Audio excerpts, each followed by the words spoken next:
Edward Caldwell had forged an empire from steel, sweat, and relentless ambition.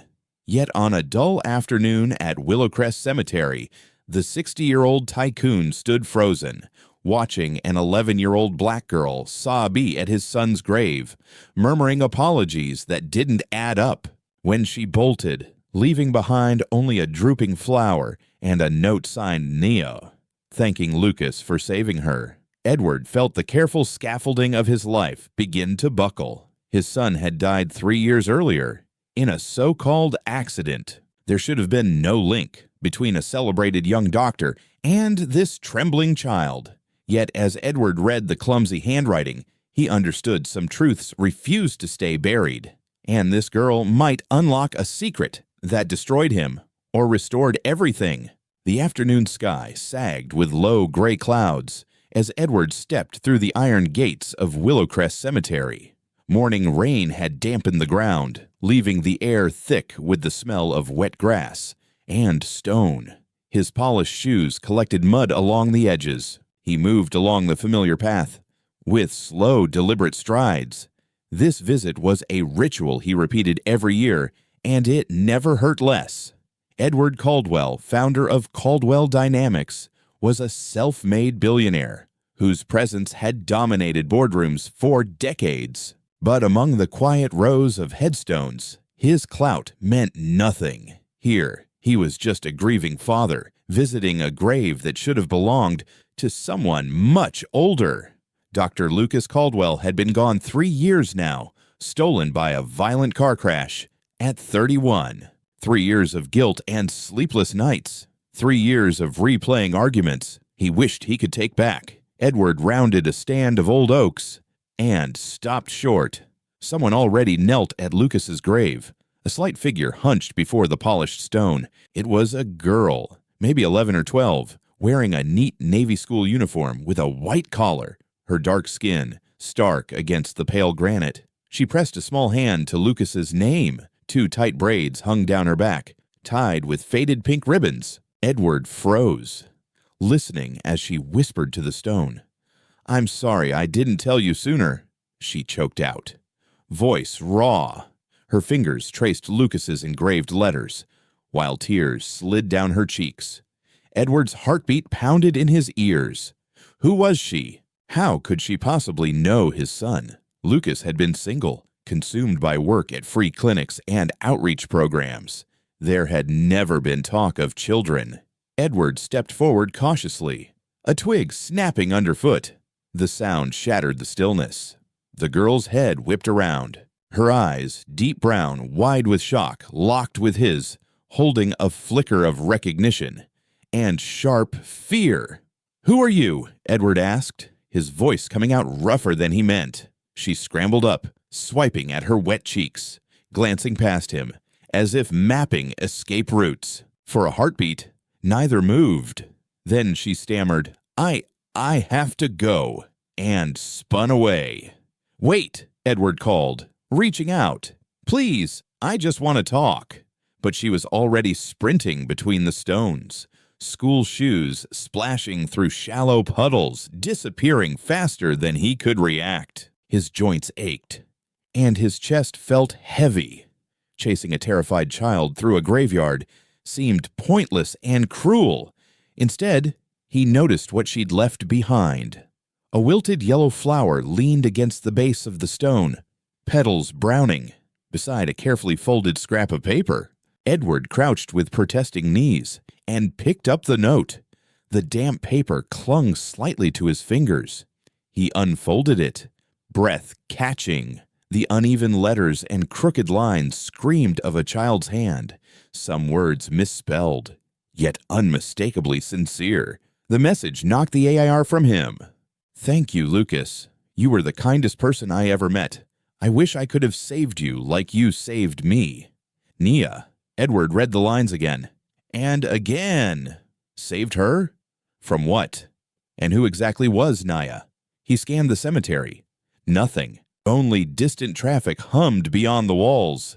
That night, Edward sat in his mahogany-paneled study, sleep a distant possibility.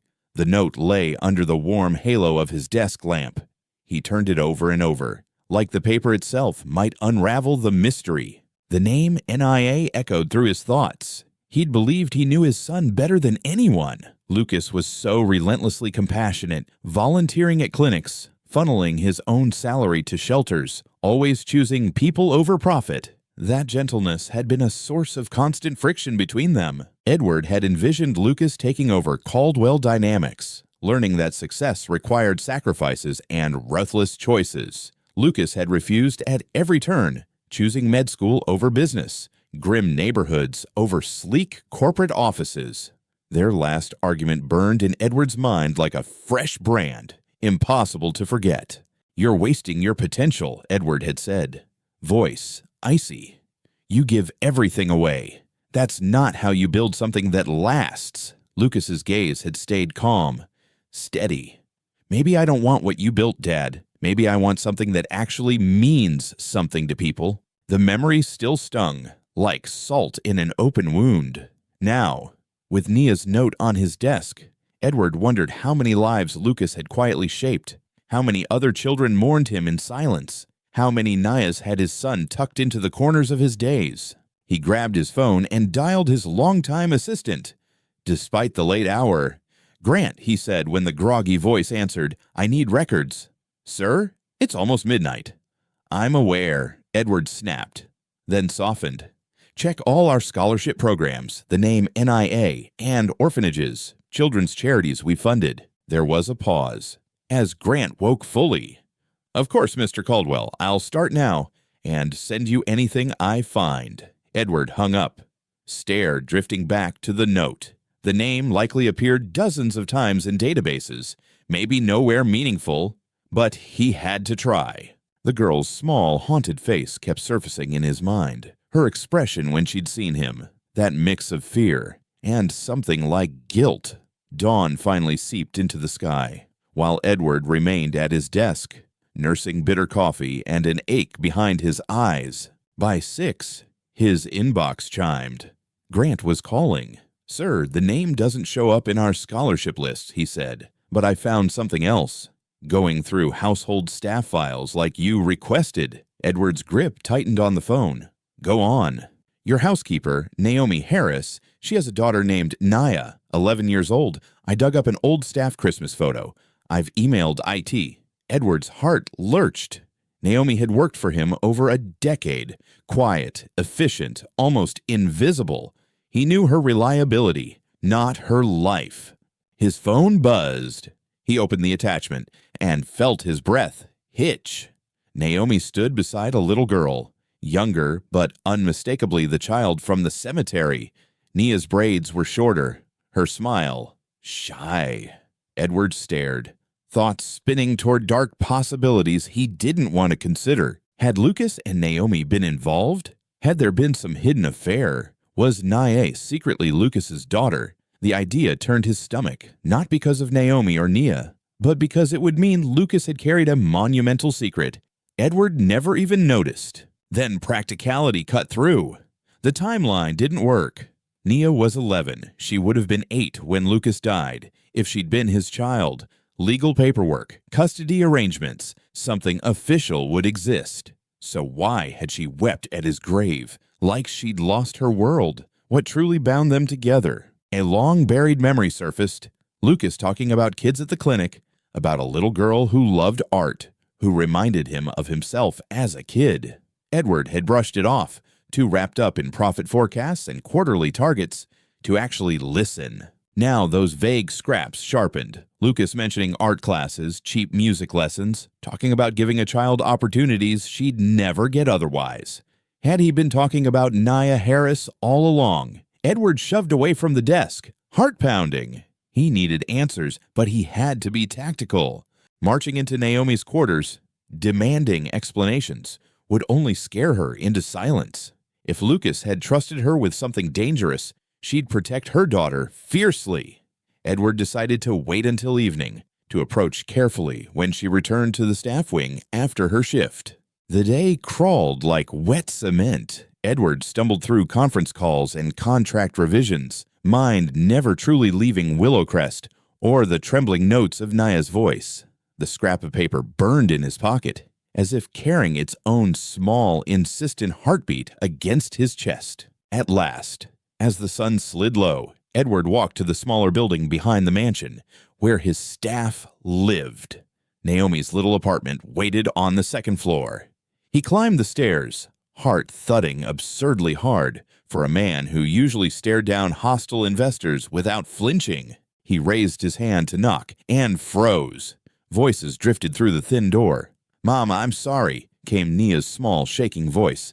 "I just had to see him."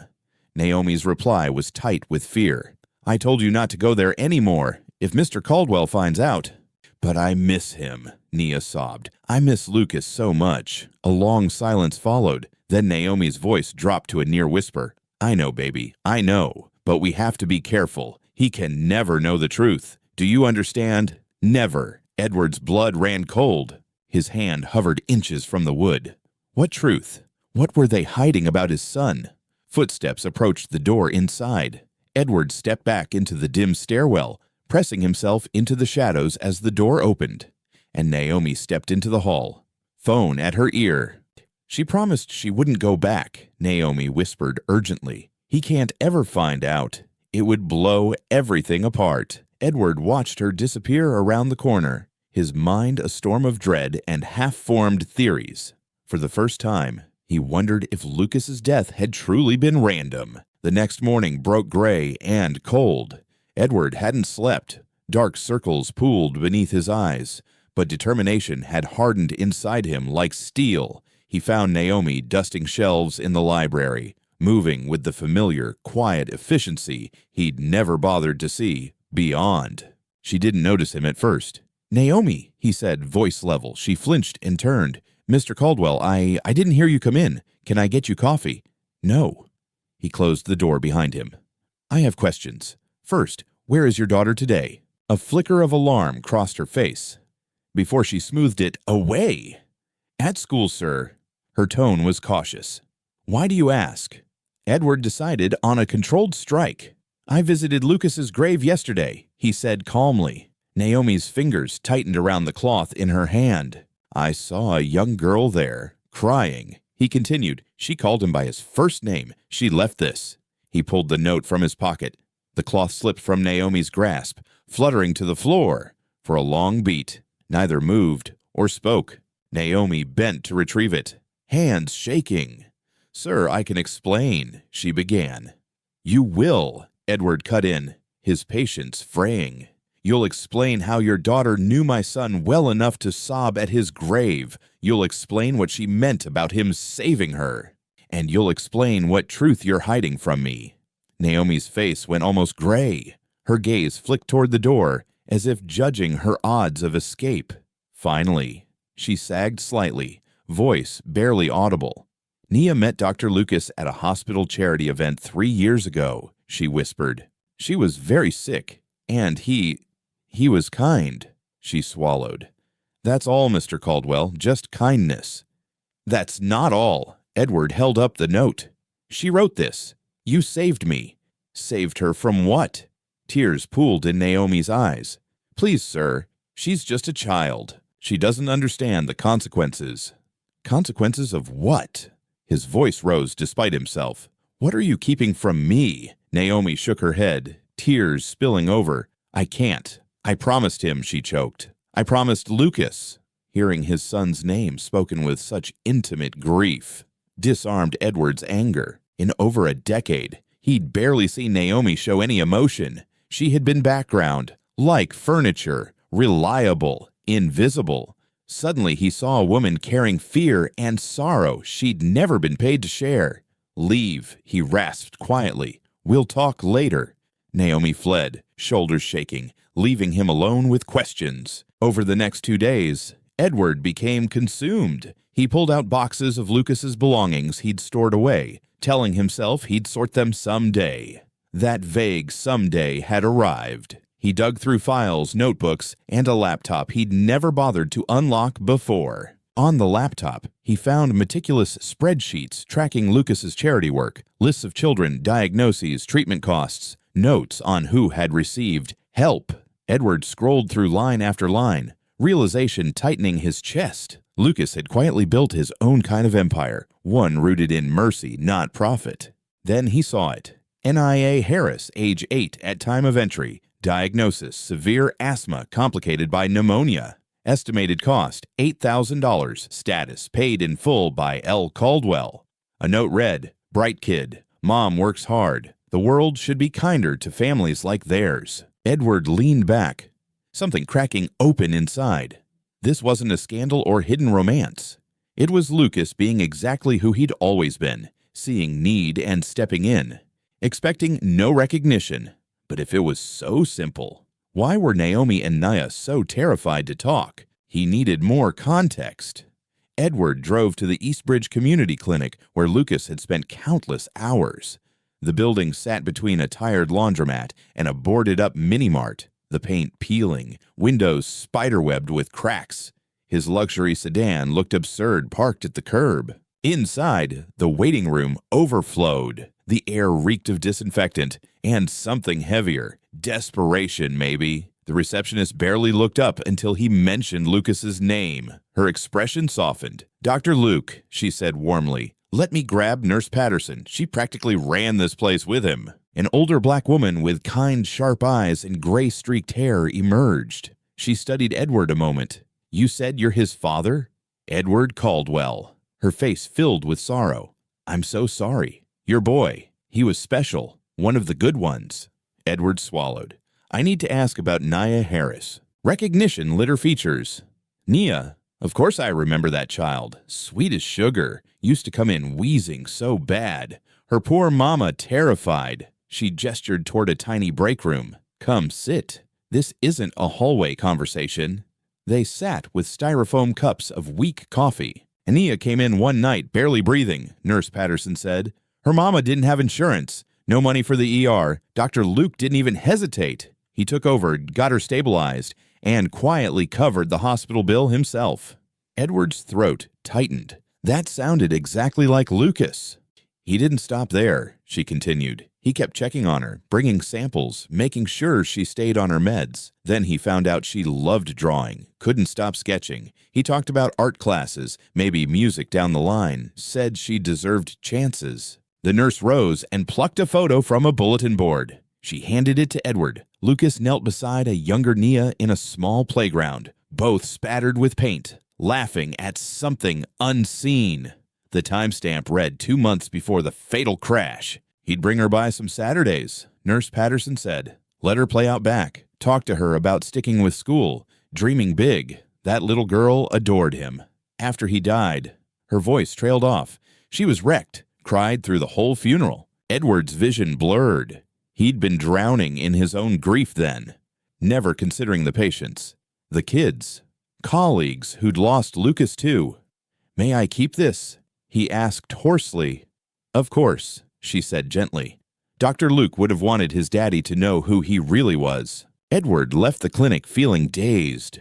In the car, he stared at the photograph, thumb brushing Lucas's smiling face. All the times he'd criticized his son for being soft, for caring too much. They pressed against him now like a weight he'd never escape. That evening, the mansion felt cavernous and hollow. Edward poured himself whiskey he barely tasted and sat in his study, the clinic photo propped against the lamp. He wanted to confront Naomi again, demand the full story, but dread anchored him to the chair. His phone chimed. A message from Grant. "Sir, you asked to be notified of anything unusual. One of the exterior cameras recorded someone slipping something into the mailbox after hours. Thought you'd want to know." Edward frowned. Suddenly sober, he walked to the foyer. The mailbox held a plain, unmarked envelope. No stamp, no return address. His name scrawled in block letters. He carried it back to the study and carefully opened it. Inside lay another photograph, this one more recent. Lucas and Naomi standing outside the clinic, talking. They were both smiling. Lucas's hand resting on Naomi's shoulder in a friendly, familiar way. Nothing scandalous, just human warmth. Edward flipped the picture over. 4 blocky words on the back chilled him to the marrow. He died protecting the truth. His hands trembled as he stared at the message. Protecting the truth from who? About what? For the first time, a horrifying possibility took shape. What if the crash that killed Lucas hadn't been random? What if someone had wanted his son silenced? Edward dialed a number he hadn't used in years. Reyes answered a familiar voice. Detective Jonah Reyes had been an ally back when Caldwell Dynamics was still clawing its way up. Jonah, it's Edward Caldwell. I need a favor. Quietly. Been a long time, Ed, Jonah said. Well, what's going on? My son's accident, Edward replied. I want the file revisited, off the record. Jonah sighed. We ruled that a clean hit and run. Drunk driver fled the scene. Why now? Edward glanced at the photo. Because something's wrong. You have new evidence, Jonah asked. All business now. Maybe. A photograph and questions that won't shut up. After a pause, Jonah relented. All right, give me a day or two. I'll pull the case and see what shakes loose. Edward hung up, mind racing. He barely slept, pacing between windows as rain tapped against the glass. Jonah arrived before sunrise 2 days later, trench coat damp. Official story still holds on paper, he said, dropping a folder onto the desk. Drunk named Tommy Garrett stole a sedan, hit your boy, ran. But something bugged me then. And still does. Jonah pointed at a highlighted line. Garrett's blood alcohol, barely over the limit. Witnesses described reckless, aggressive driving. Doesn't fit. And the car he drove was reported stolen 2 hours before impact from a fleet subcontractor. Edward flipped to the registration details. The vehicle belonged to North Shore Fleet Services, one of Caldwell Dynamics' subcontractors. A cold weight settled in his gut. He cross-referenced in his internal database, confirming the connection. It was tied to the Riverton manufacturing facility, one Lucas had been increasingly concerned about. Digging through old emails, Edward found a message from Lucas he'd never truly read. Flagged urgent. Sent 3 months before the crash. We need to talk about the Riverton plant. Back then, Edward had been in Tokyo and had forwarded it to his COO with a dismissive note. The email, opened now, laid out Lucas's suspicions. Alarming clusters of respiratory illnesses, skin problems, developmental issues in children living near Riverton. He suspected contamination and requested a full environmental audit. Edward had forwarded it to his chief operating officer, Colin Mercer, who'd assured him everything was fine. Mercer had told him Lucas was overreacting, seeing patterns because he wanted them to be there. Edward had believed him, eager to avoid expensive disruptions. God help me, he whispered. If Lucas had poked too close to something profitable and dirty, someone might have made sure he stayed quiet. Edward grabbed his coat. He needed answers from the one person who had clearly known Lucas's fears, Naomi. He found her in the kitchen, prepping breakfast, shoulders tense. The moment she saw his face, she set the knife down, as if sensing a storm. Mr. Caldwell, is something wrong? She asked. Lucas was investigating Riverton, Edward said bluntly. He found something dangerous. You knew, didn't you?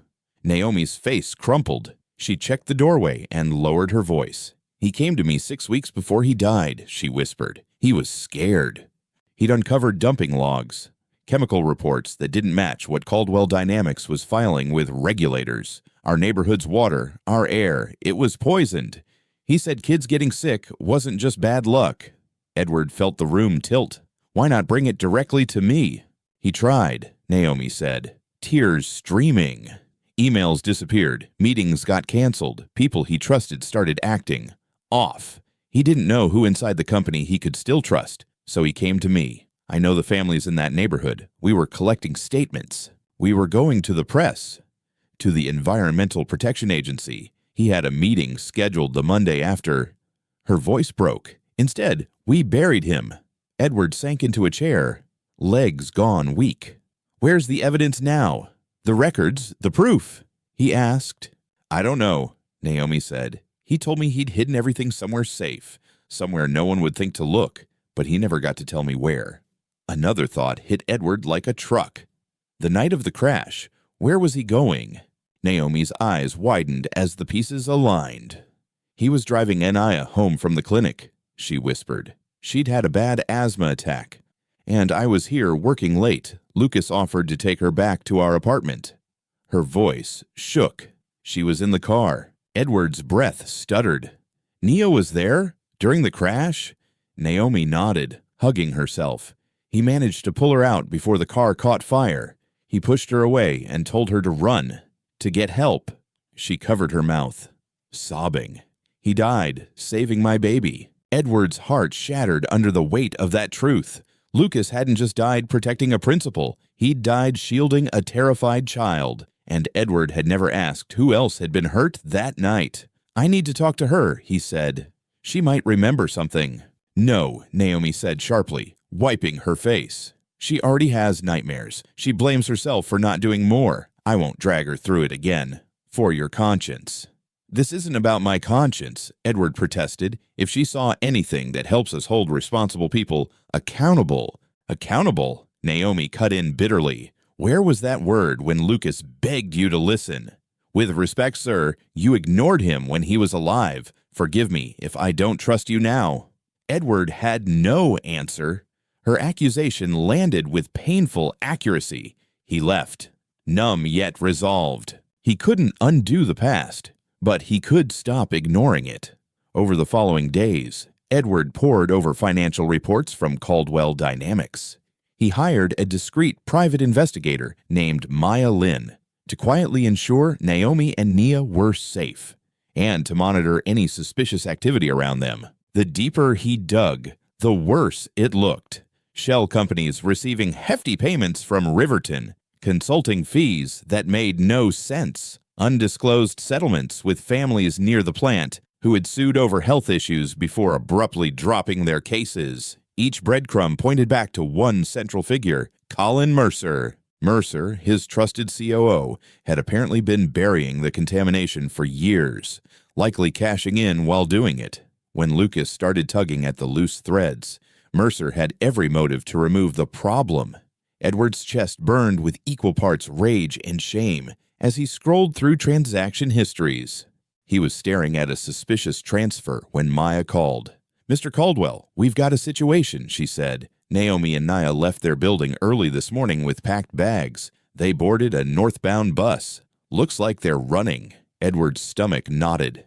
Any idea where? The route ends in a coastal town called Harbor Point, Maya replied. Does that ring a bell? Edward searched his memory, then remembered Lucas casually mentioning renting a storage unit in some beach town for personal stuff years ago. Harbor Point. At the time, Edward hadn't questioned it. Now it felt glaring. Why would Lucas store anything an hour away, unless he didn't want it found? Thank you, Maya, Edward said. Keep your distance, just make sure they're safe. He grabbed his keys. This time, he wasn't sitting on his hands while others moved. The drive up the coast took nearly 2 hours, through winding roads and weathered fishing communities. Edward's sleek sedan sliced past chipped clapboard houses and rusting boats. All his decades of hoarded wealth felt meaningless compared to the simple lives he'd spent a career overlooking. Lucas had understood that people came before profit. Edward saw that now. Far too late. He found Naomi and Nia in the office of a small elementary school on Harbor Point's edge. Through the window, he watched a teacher hand Nia a worn sketchbook. He waited outside until they stepped into the salty AR. Naomi flinched when she saw him, immediately pulling Nia close. How did you find us? She demanded. I hired someone to make sure you were safe, Edward said, hands empty. Please, Naomi, I'm not here to hurt you. I know Lucas hid evidence, he continued. I think it's here. I want to help expose it. Really help. No more lies. Naomi studied him mistrustfully. Before she could answer, Nia stepped forward, clutching the sketchbook, flipping to a page and holding it up. The drawing knocked the breath from Edward's lungs. A black SUV with distinctive markings trailed a smaller car, rendered with startling detail for a child. In the corner, in tiny, careful numbers, she'd drawn a license plate. I sketched it the next day, Nia said quietly. That was the car following us before the crash. I thought maybe it mattered. Edward took the book with shaking hands. The plate was clear enough to look up. This was more than memory. It was evidence. He knelt to meet Nia's eyes. You're incredibly brave, he said. You didn't do anything wrong. None of this is your fault. Her eyes filled. If I'd told someone sooner, maybe— No, Edward interrupted firmly. Don't carry that. Adults failed you, not the other way around. He stood, facing Naomi again. Please, let's finish what Lucas started together. Naomi searched his face for a long moment, then sighed. The storage unit is 2 blocks away, she finally said. Lucas kept a key in his old room. I took it after he died. I was too scared to use it until now. They walked through Harbor Point's narrow streets, past seafood shacks and sun-faded signs. The storage facility waited at the end of a quiet lane. Naomi unlocked Unit 17. Inside, boxes were stacked neatly, labeled in Lucas's handwriting, files, samples, and one small metal lockbox. They opened the boxes first, redacted medical records, water and soil test results showing elevated toxins, internal memos discussing mitigation costs, and reputational risk, all pointing to Riverton's pollution. In the lockbox, nestled alone, sat a flash drive labeled in black marker for Dad. Edward's breath hitched. He hadn't brought a computer, but an internet cafe stood a block away. They carried a box of documents there, ordered coffees they ignored, and Edward slid the flash drive into an old desktop tower. A single video file appeared. He clicked play, heart thundering. Lucas's face filled the screen, alive, eyes tired but resolute. Hey, Dad, he began. If you're watching this, something went wrong. I hope I'm just being paranoid, but if not, you need to hear everything. Edward leaned closer as Lucas laid out the whole story. He described Riverton's contamination, internal pressure to stay quiet, Mercer's role in blocking reports and manipulating data. He explained where he'd hidden copies of records, how he'd planned meetings with regulators and reporters. I know you built Caldwell Dynamics from nothing, Lucas said, voice thick with emotion. I know what it means to you. But Dad, it's hurting people now. I can't stand by. I'm hoping you'll remember who you used to be. I'm hoping you'll choose what's right over what's profitable. The video cut off, leaving a stunned silence in its wake. Edward stared at the blank screen, tears pouring unchecked. Nia slipped her hand into his. He loved you, she said softly. He told me once his dad was the strongest man he knew. He said someday you'd be a hero. Edward couldn't speak. All he could do was squeeze her hand. They left the cafe, heading back toward the storage unit to pack up the evidence. Naomi walked ahead carrying a box, Nia beside Edward with the sketchbook tucked protectively under her arm. That's when Edward saw it. A black SUV idled at the end of the street, dressed with the same unique detailing Nia had drawn. A chill sliced through him. "Naomi!" he shouted, voice sharp. "Take Nia and run!" Doors flew open. 2 large men in dark suits stepped out, moving with predatory calm. "Mr. Caldwell," one called. "Mr. Mercer would like his property back." The man's gaze dropped meaningfully to Edward's pocket. "Hand over the flash drive and all copies, and nobody gets hurt." Edward positioned himself between them and the women. "You work for Mercer," he said, voice low. "We work for people who don't appreciate problems," the man replied. "Your boy was one such problem. He's gone. Don't make the same mistake." Rage flared. "White hot." "You murdered my son," Edward growled. "Nothing personal," the man said. "Just business. Now give us the drive, old man." Edward's mind raced. The street looked oddly deserted. The cafe's windows were covered, as if someone had prepared for no witnesses. Mercer had anticipated this. "It's in my pocket," Edward said slowly. "Let them go, and it's yours." "We'll take everything," the second man said, including their silence. Edward realized they intended to kill all 3 of them. Naomi pulled Nia behind her, shielding her. Lucas had once stood between Nia and death. Now it was Edward's turn. He reached into his pocket, grabbed his phone instead of the drive, and hurled it at the nearest thug's face. The man flinched, cursing, and Edward yelled, "Run!" Naomi grabbed Nia's hand and sprinted toward an alley. Edward tried to follow, but the second man tackled him hard. His skull bounced off the pavement, stars bursting behind his eyes. A knee drove into his back. "Stupid old fool," the man snarled, grinding him down. Through the ringing in his ears, Edward heard Naomi scream. He twisted his head, seeing the other man gripping Naya's arm while Naomi struggled uselessly. "No!" Edward roared, struggling. Then a distant siren cut through the chaos. It grew louder. Fast. 3 police cars barreled down the street, lights flashing, tires squealing. "We're done here," the second man shouted, shoving Nia away and sprinting back to the SUV. Both thugs dove in as it screeched off. The cruisers boxed the street, one nearly clipping the fleeing SUV. It still managed to roar, past and disappear.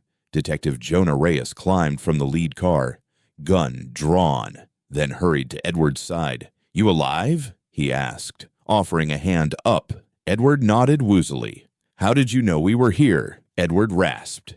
"I've been tracing Mercer's burner phones," Jonah said. "Started pinging near Harbor Point alongside numbers tied to hired muscle. Figured you might be in over your head." He glanced at Naomi and Naya, now surrounded by concerned officers. "Looks like I was right." Edward's body throbbed, but relief flooded him seeing Naomi and Nia physically unharmed. At the small Harbor Point station, they handed over every document and the flash drive. State prosecutors and federal environmental agents were looped in. Warrants began churning through the system before evening fell. The next afternoon, under police escort, Edward, Naomi, and Nia returned to the city in a convoy of flashing vehicles. Ahead waited reporters' lawsuits and the dismantling of an empire built on poisoned ground, but also the chance to finally honor Lucas's courage with the truth. Jonah had arranged full-time protection around Edward's estate, armed officers at the gates, patrols circling the grounds, security sweeps inside twice a day. It felt extreme until Edward remembered those men's eyes and how casually they'd threatened to kill them. Nia had been quiet the whole ride back, tucked against Naomi's side in the rear seat.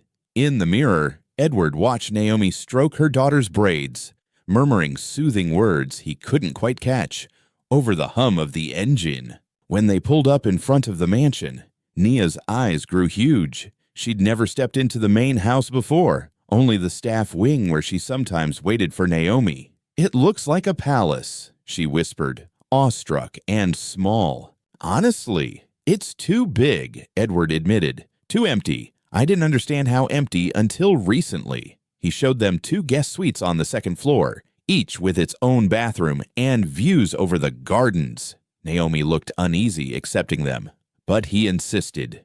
"You're not just staff anymore," he told her softly. "You're family, or at least I hope someday you'll see it that way." Later, while Naomi tucked Naya in, Edward sat alone in his study, rewriting his statement for tomorrow's press conference for the 10th time. Every draft felt inadequate. How did you tell the world your fortune came from poisoning neighborhoods? How did you admit your son died trying to stop you? How did you confess that you'd ignored his pleas until after his funeral? A light knock interrupted him. Nia peeked around the door in star-patterned pajamas. "I can't sleep," she said. "Can I hang out here?" "Anytime," Edward replied. She padded in, climbed into the leather armchair, and curled her feet underneath. She studied the room, the shelves of books, framed portraits of stern Caldwell ancestors staring down from paneled walls. "Are you scared?" she asked suddenly. Edward considered pretending otherwise, but this child had survived more truth than most adults ever faced. "Yeah," he said. "I'm terrified. Tomorrow I'm going to tell everyone what Caldwell Dynamics really did. A lot of people are going to be furious." "But you're still doing it," Naya said matter-of-factly. "That's what being brave means. Lucas told me that once. He said, being brave isn't about not being scared. It's doing the right thing when your whole body's shaking." Edward felt his throat tighten. "He was a wise man, your Dr. Lucas," he said. "The wisest," Nia agreed solemnly, digging in her pocket. She unfolded a piece of paper and held it out. "I made this for tomorrow." Edward smoothed it carefully in waxy crayon lines. She'd drawn a man at a podium facing a crowd, with Lucas as an angel hovering above, hand on his shoulder. At the bottom, she'd printed in careful block letters, "Truth wins." Edward's fingers trembled. "Nia, this is incredible. May I keep it?" She nodded. Lucas is watching. He'll help you be brave. After she left, he slipped the drawing into his suit jacket. Tomorrow, standing under hot lights, facing cameras and consequences, he'd carry that paper as a talisman, not for his own redemption, though he craved it, but for all the kids like Naya, who deserved safe water and unpoisoned air. Sleep came in ragged pieces, full of dreams where Lucas alternated between accusing him and forgiving him. When dawn finally crept through the curtains, Edward felt exhausted, yet oddly steady, as if something had settled inside him overnight. The press conference was set for 10 a.m. at Caldwell Dynamics headquarters. News vans had started clogging the streets before sunrise. Grant fielded hundreds of calls as speculation about environmental crimes and federal raids exploded across every network and feed. Edward dressed in the same charcoal suit he'd worn to deliver a keynote at a national business summit 2 years earlier. Back then, they'd hailed him as a visionary titan of industry. Today, he planned to dismantle that polished myth in front of everyone. Before leaving, he stopped in the breakfast room where Naomi and Nia were finishing pancakes. Nia hopped down and ran to him. "Remember," she said, pressing her palm over his heart, "Lucas is right here." Edward knelt and hugged her tightly. "Thank you for everything," he whispered. The ride to Caldwell Tower felt simultaneously endless and too quick. Jonah sat beside him in the armored sedan, with police cruisers bracketing them front and back. "This detail isn't optional," Jonah had insisted. Mercer's still desperate. As they rolled up to the plaza, Edward saw the crowd, reporters with cameras, employees clustered in anxious knots, protesters hoisting signs about clean water and corporate murder. His entire world had converged on this one churning, expectant patch of concrete. Grant met him at a side entrance, looking like he'd aged 5 years overnight. "Sir, the board is demanding a private meeting. They're threatening legal action if you go through with this." "They can threaten all they want," Edward said. "Is everything ready?"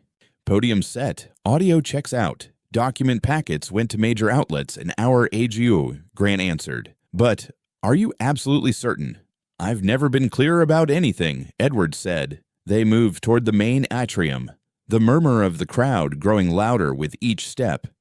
"You don't have to stand up there alone," Jonah murmured. "I can be beside you." Edward shook his head. "This is my company, my mess, my responsibility. I need to face it myself." He pushed through the doors into the hall. Camera flashes exploded. Hundreds of faces turned toward him, hungry for scandal or blood or a miracle. Edward stepped to the podium, adjusted the mic, and slipped Nia's drawing from his pocket long enough to feel the paper's comforting texture under his fingers. "Good morning," he began, voice surprisingly steady. "I'm Edward Caldwell, founder and CEO of Caldwell Dynamics. I'm here to talk about crimes my company committed, crimes I failed to see or chose to ignore. I'm here to talk about my son, Dr. Lucas Caldwell. He died trying to stop those crimes. Today, this all ends." He'd prepared an eloquent opening, but these blunt words felt truer. 3 years ago, Lucas was killed in what looked like a random car accident. I mourned, but never questioned it. That was my first mistake. My second was refusing to listen to him when he was still alive. Edward detailed the illegal dumping at the Riverton plant, forged environmental data, payoffs to inspectors, families poisoned by toxic runoff, and children with lifelong illnesses. He named Colin Mercer as the architect of the cover-up and explained the evidence linking Mercer to Lucas's staged accident. The room had gone eerily quiet, no shouted questions, only furious typing and stunned faces. Even seasoned reporters seemed shaken. "My son valued honesty more than profit," Edward said, his voice gaining strength. "Today, I mean to honor him by—" The lights died mid-sentence. Gasps rippled through the hall. Emergency lighting snapped on, bathing everything in a dim, bloody red. Edward's security team surged forward, pulling him away from the podium. "What's going on?" he demanded. Jonah was already barking into his radio. "Fire in the main server room, 3rd floor," came the reply, spreading fast. Alarms screamed, sprinklers erupted, soaking the crowd in mist. Smoke began seeping into the corridor. "This isn't an accident," Jonah shouted. "This is sabotage. Everyone out now." Edward's mind leapt ahead. The servers, the central archive for decades of company records, backup drives, emails, everything that could corroborate Lucas's files was up there. "Where's the flash drive from Harbor Point?" he yelled to Jonah over the chaos. "Locked in the secure evidence cabinet. Why? If those servers burn, that drive might be the only complete set left." Understanding dawned on Jonah's face. He snapped more orders into his radio. Security began funneling people toward exits. As the smoke thickened, through the haze, Edward noticed someone moving against the tide, heading deeper into the building. A familiar figure in a simple blouse and slacks. Naomi. Terror punched through him. She should have been at the estate. "Naomi!" he shouted, but his voice drowned in the alarm. Breaking from his guards, he chased after her up the stairwell. The higher he climbed, the hotter it grew, heat licking his skin, smoke clawing at his lungs despite his makeshift jacket mask. He found her on the third-floor landing, battling a fire extinguisher. The server room door was a roaring wall of flames. Naomi kept trying to blast a gap through, coughing hard. "What are you doing?" Edward grabbed her arm. "We have to get out." "The drive," she choked. "I brought it here. Thought it'd be safer than your house. Gave it to Grant. He said he'd lock it in your office safe." Edward's stomach dropped. His office was just down the corridor, beyond the inferno. If the fire reached it, Lucas's last safeguard would be ash. "Stay here," Edward said. "I'm going." "You're insane. You'll die," Naomi rasped. "Then Lucas died for nothing," Edward answered. He grabbed the extinguisher, blasted a path, and plunged into the heat. It was like walking into an oven. Smoke roared in his ears. He forced himself past the blazing server room, shoulder-brushing blistering hot metal, and stumbled down the hallway. His office door was locked. He kicked it. Pain shot through his damaged knee. Second kick. Third. The frame splintered and the door crashed inward. Inside, the smoke was thinner, but the temperature still suffocating. He staggered to his desk, yanked open the drawer, and clumsily jammed the key into the safe's lock with shaking hands. Third try. It turned. The safe door swung open. The flash drive sat waiting, exactly where Grant must have placed it earlier. Edward snatched it and turned toward the hallway, only to see a figure in the doorway, outlined by flames. Colin Mercer. "Did you really think I'd let you torch everything we built?" Mercer snarled. His suit was singed, his eyes wild. In one hand, he held a knife that glittered in the wavering light. "It's over, Colin," Edward said, clutching the drive. "You've lost. Evidence is already out," he added. "Killing me won't stop it." Mercer smirked. "Maybe not, but it'll make me feel a whole lot better." He lunged. Edward tried to dodge, but his knee buckled. He crashed to the floor, and the drive skittered away. Mercer dove for the flash drive. Edward grabbed Mercer's arm. They tumbled, grappling on the carpet as flames chewed through ceiling tiles. Edward was older, injured, lungs burning. Mercer was stronger, adrenaline-fueled, and desperate. The knife arced downward toward Edward's chest. Edward caught Mercer's wrist, muscles screaming, blade hovering inches from his throat. "You murdered my son," he gasped. "Your golden boy was going to wreck everything," Mercer snarled. "Years of work, billions in assets. For what? Some sick kids? You mean the ones we poisoned?" Edward's arms trembled, grip slipping. He thought of Lucas, of Nia, of every face he'd seen in clinic waiting rooms. Thought of dying here without finishing what they'd begun. Then something heavy cracked against the back of Mercer's head. Mercer's eyes rolled, and he collapsed sideways. Behind him stood Naomi, gripping a solid metal bookend from Edward's shelf like a club. Eyes blazing. "I told you to stay in the stairwell," Edward coughed. "And I told you I don't listen," she shot back. "Not when my family's in danger. Move." They scooped up the flash drive and staggered into the hallway, leaving Mercer unconscious amid swirling smoke. For a heartbeat, Edward considered dragging him out, but Naomi was already pulling him toward the stairwell. Survival came first. Jonah and firefighters were waiting there with masks and gear. Strong arms hauled Edward and Naomi down the stairs, through choking smoke, and out into blessed open air. Edward collapsed on the plaza bricks, hacking, as someone pressed an oxygen mask over his face. Through watery eyes, he saw engines blasting water into Caldwell Tower's flaming windows. Reporters recorded everything: the smoke, the chaos, his soot-smeared suit. Edward looked down. The flash drive was still clenched in his burned hand. "Mercer," he rasped to Jonah. "Third floor, my office." Jonah relayed the information. Agonizing minutes later, firefighters carried Mercer out on a stretcher, alive but out cold. Police swarmed him, cuffs ready the moment a medic declared him stable. An ambulance crew hustled Edward and Naomi inside another rig to treat burns. "Is it intact?" Edward croaked, holding out the flash drive. Jonah plugged it into a laptop one of his officers produced. The others crowded close as files populated the screen. After a tense beat, Jonah exhaled. "It's all here. Every document, every video, everything." Edward sagged back, tears mixing with soot on his cheeks. "Thank God." Jonah glanced toward the cameras still filming. "They caught everything," he said.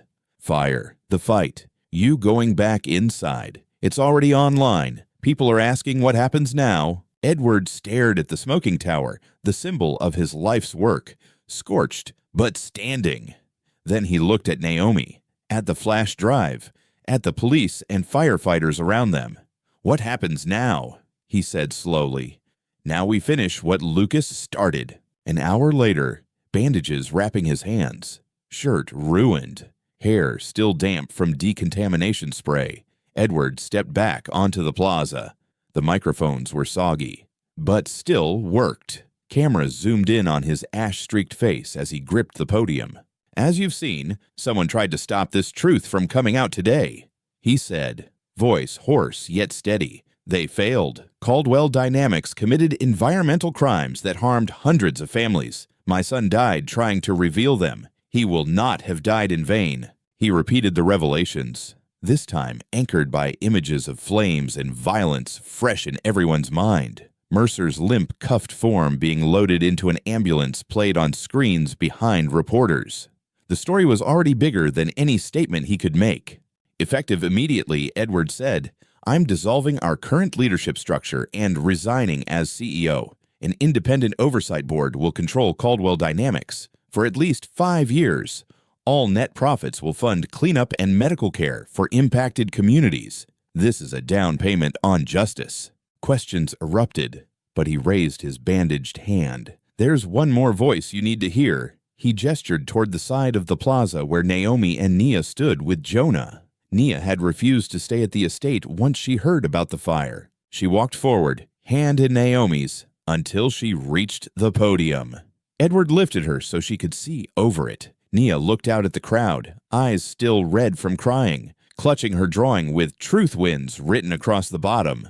"My name is Nia Harris," she said, voice small but carrying. "I'm 11. 3 years ago, Dr. Lucas Caldwell saved my life, not just in the car crash. Before that, when he paid for my medicine so I could breathe. He always told me everybody deserves to live clean," Nia went on. "Clean air, clean water, not just clean clothes. He died because he believed that. Mr. Edward is trying to believe it now, too." She lifted the drawing for cameras to see. "This is for Dr. Lucas," she said simply, "and for all the other kids like me." The plaza fell silent. Then someone started clapping. Another joined. Soon the whole crowd thundered with applause. Even reporters wiped at their eyes behind cameras. Edward set Nia down and hugged her. Overwhelmed. "You're braver than any of us," he whispered.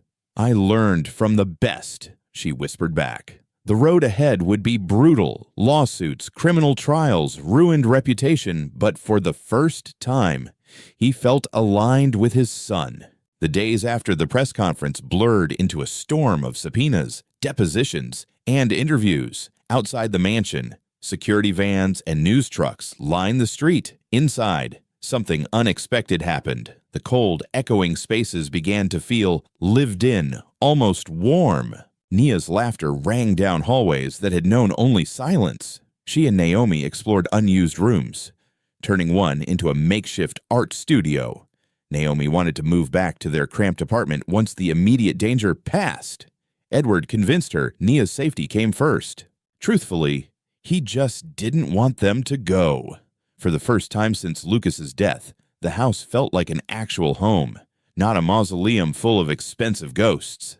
2 weeks after the fire, on a stormy Thursday night, everything nearly unraveled again. Edward sat in Lucas's old study, a room he'd kept locked for 3 years and only recently opened. Boxes of his son's journals and letters surrounded him. Thunder rolled overhead, rain battered the windows. The lights flickered once, twice, then died. The generator should have kicked on immediately. It didn't. Darkness swallowed the room. Edward grabbed the flashlight he now kept on the desk. "Mr. Caldwell," Naomi's voice called from upstairs, tight with fear. "Edward!" "I'm here," he shouted back. "Stay with Nia. I'm coming." He limped into the hallway, knee-aching, beam cutting through shadows. The mansion seemed older without power, full of creaks and sighs he'd never noticed. His security team should have radioed in by now. The silence on his earpiece was a heavy warning. He began climbing the main staircase, teeth gritted against the pane. Halfway up, he heard footsteps on the floor above, too heavy to be Naomi or Nia. His blood went cold. "Naomi!" he yelled. "Lock the door!" He forced himself to move faster. Behind him, other footsteps thudded from below. Someone else was coming up. At the top of the stairs, a figure stepped from the shadows as lightning flashed through tall windows, illuminating Colin Mercer's gaunt, rain-soaked face. In his hand gleamed another knife. "You ruined me," Mercer hissed. "My career, my name, everything Lucas and I built, all for your sainted son's childish crusade." Edward's heart pounded. "You were arrested," he said, stalling while he calculated. "How did you—" "Bail," Mercer sneered. "My lawyers are competent. Yours apparently aren't." 2 more men in dark clothing appeared at the top of the stairs behind Edward. Guns visible. The same hired muscle from Harbor Point. Edward was trapped between them, injured and unarmed, with Naomi and Nia somewhere down the hall. He straightened anyway. The old Edward would have tried to bargain or stall. This Edward yelled down the corridor, "Nia! Safe room, now!" 3 days earlier, he'd had a reinforced panic room installed behind Nia's closet, hardwired to a dedicated police line. A door slammed somewhere ahead. Mercer lunged. Edward hurled his flashlight at Mercer's face and dove sideways into Lucas's bedroom, slamming the door and twisting the lock. Wood splintered under the first kick. "That won't hold long, old man," Mercer called. "When we get in, the girl dies first." Fury burned away some of Edward's fear. He scanned the room. Lucas's medical school trophies lined a shelf. Edward grabbed the heaviest marble one and pressed himself beside the door. The second kick cracked the frame. The third sent the door flying inward. As the first thug charged through, Edward swung. The trophy smashed into the man's head. He dropped. The second man stormed in behind him while Mercer barked orders. Edward fought, but he was one injured, aging man against 2 hardened enforcers. A punch hammered his ribs. Another snapped his head sideways, sending him crashing to the floor. Boots pinned him there. Mercer knelt, knife pressing against Edward's throat. "Where's the safe room?" Mercer demanded. "Tell me, or I carve answers out of you." Edward tasted blood and copper. Vision swimming. He managed a broken smile. "Go to hell." In the distance, faint at first, came the sweetest sound he'd ever heard. Sirens. Multiple units. Getting closer. Mercer heard them too. His grip tightened. "You tripped an alarm." "My granddaughter is smart," Edward rasped. She reached the safe room. Police line went live automatically. Mercer pressed harder, the blade pricking skin. "Then you're coming as leverage," he snarled. The thugs hauled Edward up, half dragging him down the stairs toward the foyer. Outside, red and blue lights flashed through rain-streaked windows. Patrol cars tore through the gates. As they reached the entryway, officers burst in with guns drawn, shouting commands. Mercer yanked Edward in front of him, knife pressed tight to his throat. "Back off," Mercer screamed. "Drop your weapons or I open his neck right here." The officers froze, forced to hold their fire. The air felt electric with tension. Then a voice cut through it. Jonah stepped forward, hands raised, badge visible. "Colin, listen," he said calmly. "This is finished. You're surrounded. Killing Edward only deepens the hole you're in." "I don't care," Mercer raged. "He took everything from me." "No," another voice answered, smaller, higher, but steady. "You did that yourself." Nia stood behind the officers, gripping Naomi's hand. Her face was pale, but her gaze didn't waver. "You hurt people for money," she said, eyes on Mercer. "You killed Dr. Lucas because he wanted to tell the truth. That's on you." "Hurting Edward won't fix anything," she continued, voice shaking but firm. "It'll just make you worse." For a heartbeat, something flickered in Mercer's expression. Regret, or the memory of who he'd been before greed hollowed him out. That hesitation was all Jonah needed. Jonah surged forward, grabbing Mercer's knife hand as another officer tackled him from behind. The blade skittered away. Edward stumbled forward, immediately enveloped by officers who pulled him clear, shouting, securing Mercer and his men in handcuffs. It was over, really over this time. Mercer was hauled away, screaming threats that nobody listened to. His accomplices followed. Medics examined the shallow cut on Edward's neck, checked his ribs, and treated bruises. Nearby, Naomi held Nia, both shaking with delayed terror. Edward realized his choices had put them here. "I'm sorry," he told them when they approached. "I should have sent you somewhere no one could reach you. I've dragged you through hell chasing redemption." Naomi shook her head. "We chose to stay," she said quietly. "We wanted to see this through." "Juan, why?" Edward asked, genuinely baffled. "All I've brought you is danger." Nia stepped forward and took his bandaged hand in both of hers. "Because Lucas asked us to look out for you," she said. "At the hospital, before he died. He told Mom you'd need help remembering who you really are. We promised we would help." Something broke open in Edward's chest. Years of guilt and grief finally cracked. He pulled Nia into a hug and sobbed openly, no longer caring who was watching. Jonah cleared his throat gently. "Edward, there's someone here who wants a word." In the doorway stood a woman in her mid-30s, thin and anxious, holding the hand of a little boy dragging a portable oxygen tank. The child's eyes were huge behind his mask. "Mr. Caldwell," she said, "I'm Dana Flores. We live near the Riverton plant. This is my son, Eli." Edward struggled to stand straighter. "What can I do for you, Ms. Flores?" he asked, though part of him already knew the answer. "I saw your press conference," she said, voice trembling.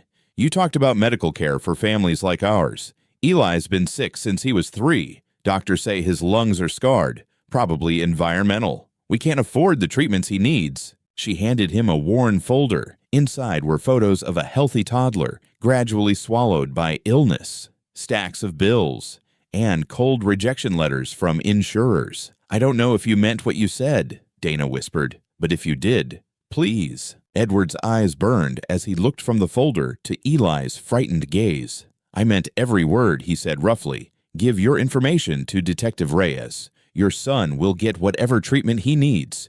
You won't pay a cent. That's my promise." Dana broke down in tears, thanking him over and over.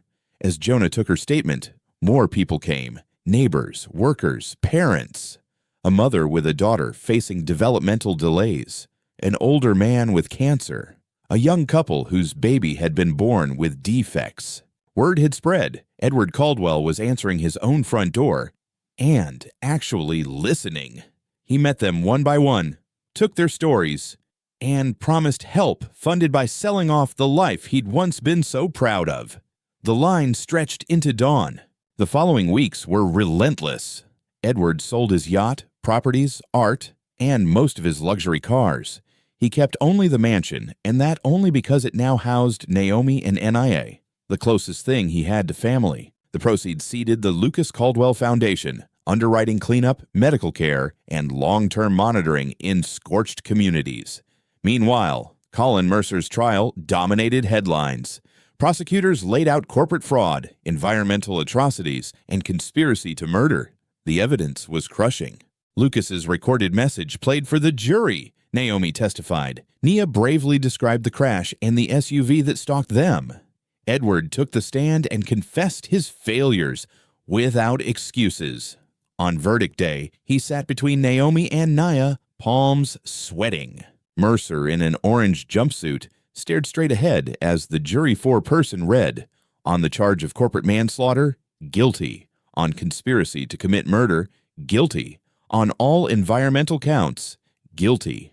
The judge sentenced him to life, with no parole possible for decades. As deputies led Mercer away, he glanced once at Edward. There was no rage anymore, just a hollow emptiness. Edward felt no triumph, only sorrow for the lives Mercer had shattered, including his own. Outside, reporters swarmed again. Edward kept his remarks brief. He thanked investigators and prosecutors, pledged continued cooperation, and reiterated his commitment to rebuilding what Caldwell Dynamics had broken. Then Nia tugged his sleeve. "Can we go to Willow Crest?" she asked quietly. "I want to tell Dr. Lucas what happened." They drove to Willow Crest Cemetery that afternoon, just the three of them. Edward followed the now familiar path to Lucas's grave, but this time he didn't feel alone. Nia held one hand, Naomi the other. Someone had already left fresh flowers. Edward knelt, knee stiff but functional, and pressed his palm to Lucas's name the way Nia had that first rainy day.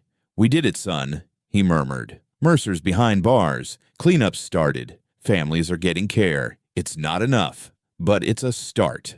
Nia knelt beside him and set down a new drawing. It showed three figures at a grave, with Lucas smiling above them.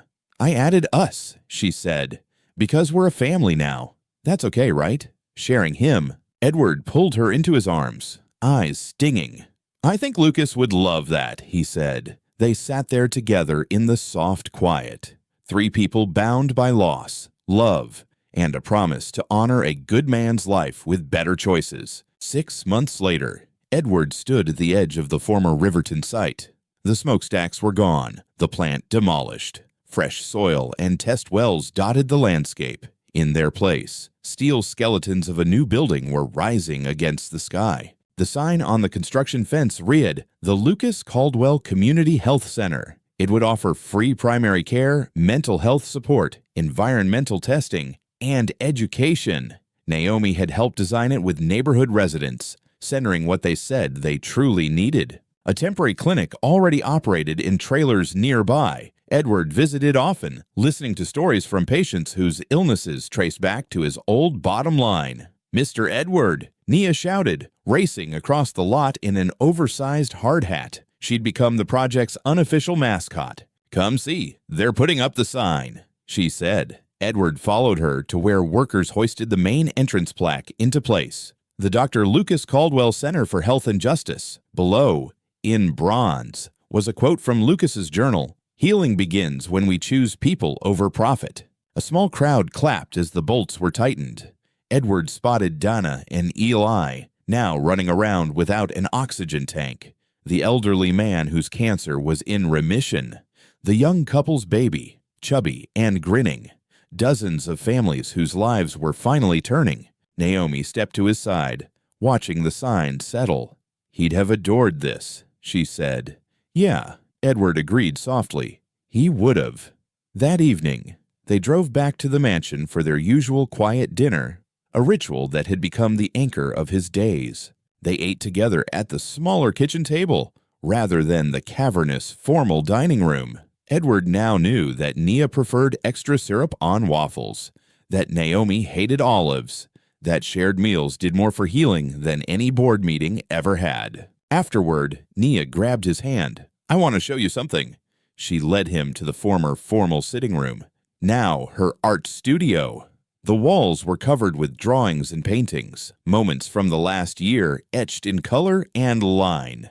"I've been working on this for the center's lobby," she said, pulling a canvas from behind the easel. It showed Lucas in his white coat, surrounded by kids of every shade, his hands extended, smile warm and open. At the bottom, she'd painted, "Dr. Lucas Caldwell, he chose truth over power." Edward stared, overwhelmed. Nia, this is extraordinary. When did you learn to paint like this? Mom signed me up for classes, Nia said proudly, with the school money you gave us. My teacher says I'm really good.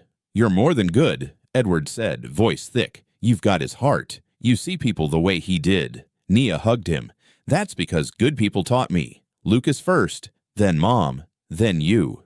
Later, after Nia went to bed, Edward and Naomi sat on the back porch, watching fireflies flicker across the gardens.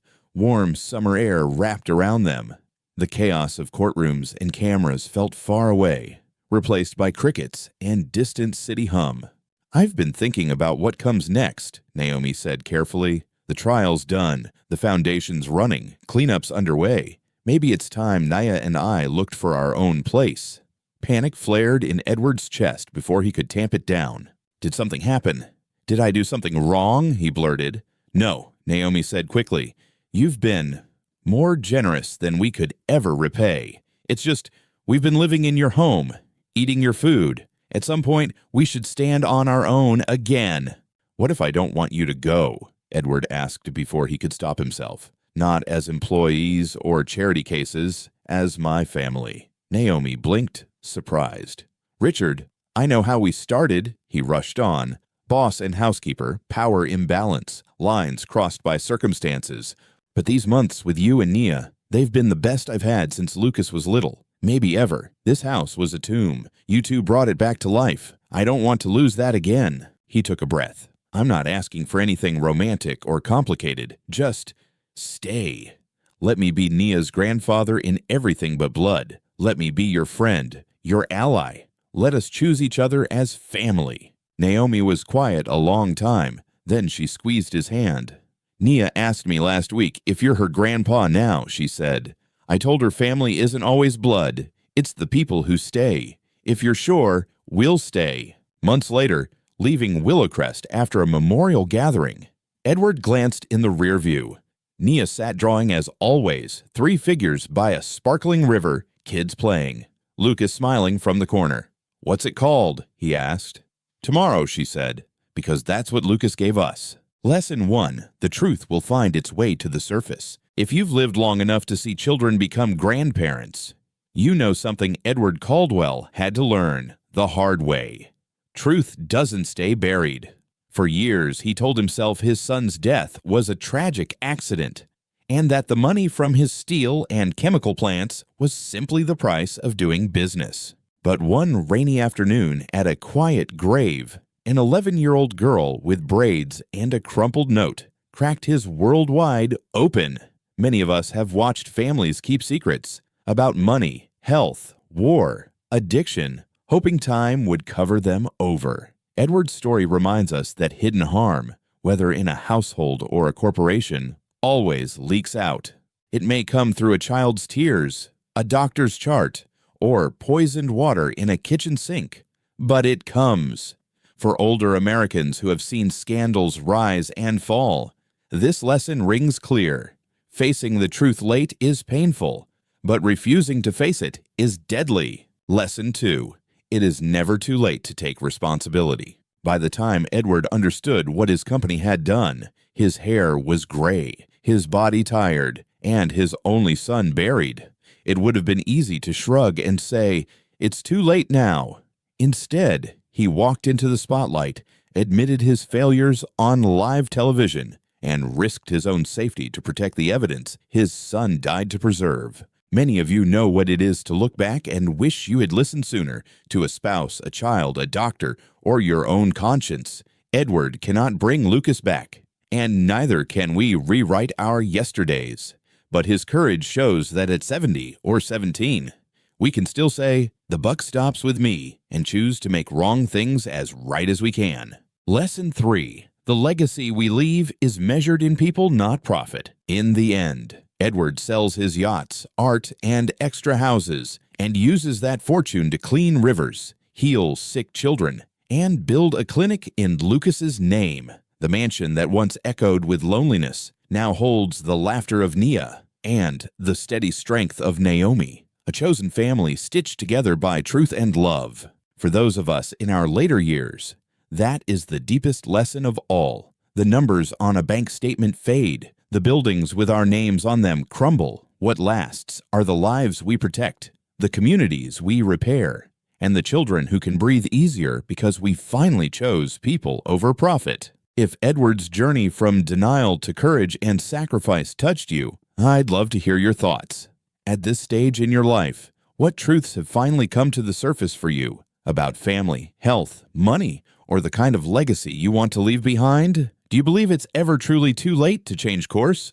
Or can we always choose people over profit as Edward finally did? Share your story or lesson in the comments. And don't forget to like this video and subscribe so you won't miss future conversations like this one.